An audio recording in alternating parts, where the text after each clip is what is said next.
Teman-teman tahu ya maksud saya. One last exhale of a big old day. Selamat pagi teman-teman. Hari ini dingin banget di Spanyol. Pagi ini benar-benar dingin. Nggak tahu kenapa, tapi di kota pagi ini 5 derajat Celcius teman-teman. Dan saya harus menembus dingin untuk berangkat ke sekolah. Tadi habis ngantar Matilde, saya lanjut ke sekolah. Nah nanti di kelas saya nggak usah bikin video. Nanti habis sekolah, habis selesai kelas, nanti kita ketemu lagi ya teman-teman. Mudah-mudahan hari ini nanti pulang sekolah mataharinya keluar biar nggak dingin banget teman-teman. Halo teman-teman, ini saya sekarang sudah selesai kelas. Dan ini saya sekarang mampir untuk minum minum kopi susu sama kurasan isi coklat. Jadi tadi habis dari kelas saya keluar dan saya mampir ke rumahnya Radia teman-teman. Tadi itu sebenarnya saya bikin vlog pas mampir ke sana, tapi saya lupa mikrofon saya belum saya on kan. Jadi waktu saya bicara tuh nggak ada suaranya teman-teman. Jadi singkat cerita, tadi saya ke sana untuk nganter hadiah untuk Radia. Saya belikan dia tripod sama teman-teman micro SD untuk memory card gitu ya. Karena dia memory cardnya di memori HP-nya dia tuh sedikit dan dia nggak punya memory card. Jadi kemarin saya belikan sekalian yang 1 tera teman-teman. Jadi 1 tera itu dia ada 1000 giga teman-teman. Jadi mudah-mudahan cukup untuk dia memulai bekerja untuk lebih produktif lagi untuk bikin video-video di YouTube teman-teman. Nah tetapi pas tadi saya di sana, Radia nggak ada. Saya tahu Radia memang nggak ada di rumah. Jadi tadi saya cuma bertemu sama suaminya.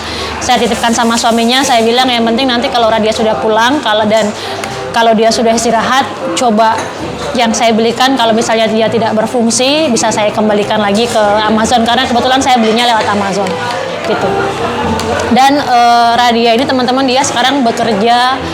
Saya bilangnya kerja serabutan, mungkin ya bisa dibilang kerja serabutan, tapi dia kerja kayak tidak tetap gitu teman-teman. Mana yang ada kerjaan yang membutuhkan pekerjaan dia bisa dia masuk gitu. Dan sejak beberapa hari yang lalu dia itu bekerja ini teman-teman di pabrik jeruk.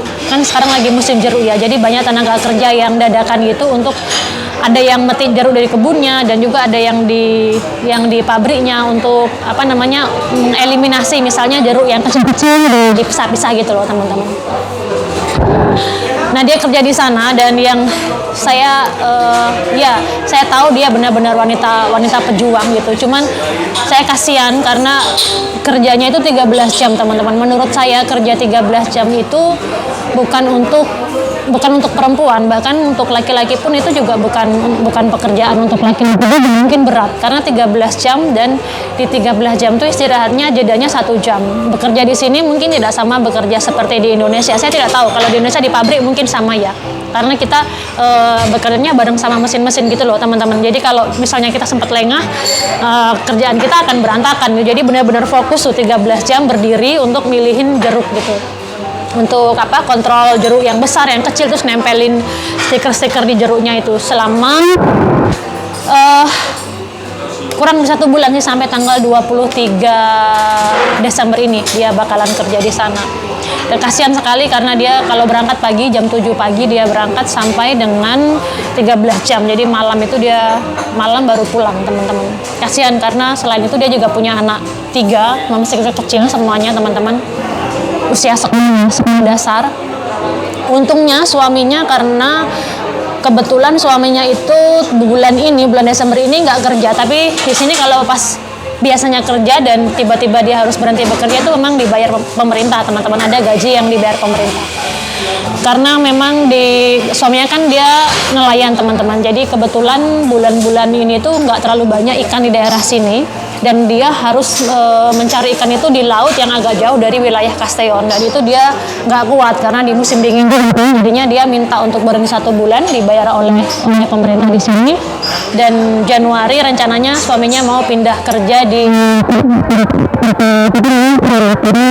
Castellón. Itu adalah salah satu penghasil keramik terbesar.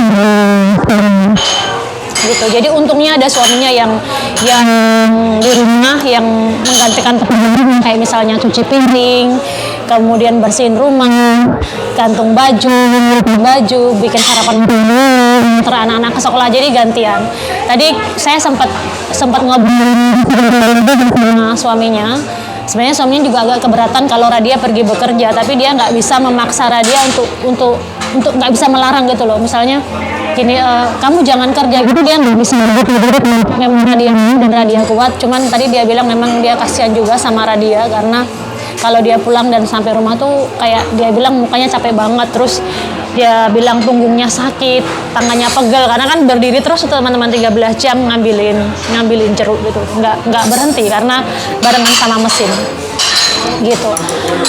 Jadi itu teman-teman, jadi mudah-mudahan nanti kalau dia sudah selesai pekerjaannya temporada di sini di sebelahnya, jadi bekerja yang cuman sesekali waktu gitu, mudah-mudahan cepat selesai, mudah-mudahan dia dapat pekerjaan yang tetap yang lebih ringan karena terlalu berat 13 jam ya teman-teman. Dan mudah-mudahan juga kalau dia punya banyak waktu bisa memulai YouTube dan waktunya juga lebih fleksibel.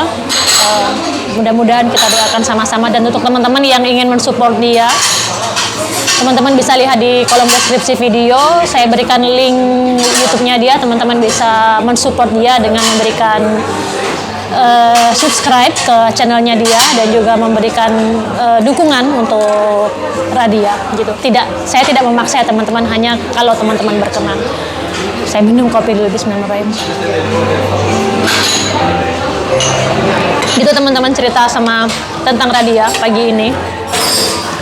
Dan Radia ini memang jiwa juangnya memang luar biasa. Kalau kita misalnya kasih cuma-cuma gitu, dia nggak mau teman-teman. Misalnya dikasih uang cuma-cuma gitu, dia tidak akan menerima.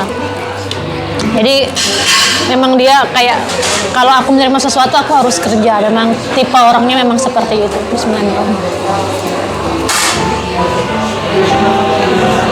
Jadi teman-teman jangan membayangkan orang-orang yang tinggal di Eropa itu semuanya berkecukupan, hidupnya enak. Tidak teman-teman. Mereka yang tinggal di sini, orang-orang di sini, ya yang berkecukupan juga ada, yang hidupnya enak juga ada.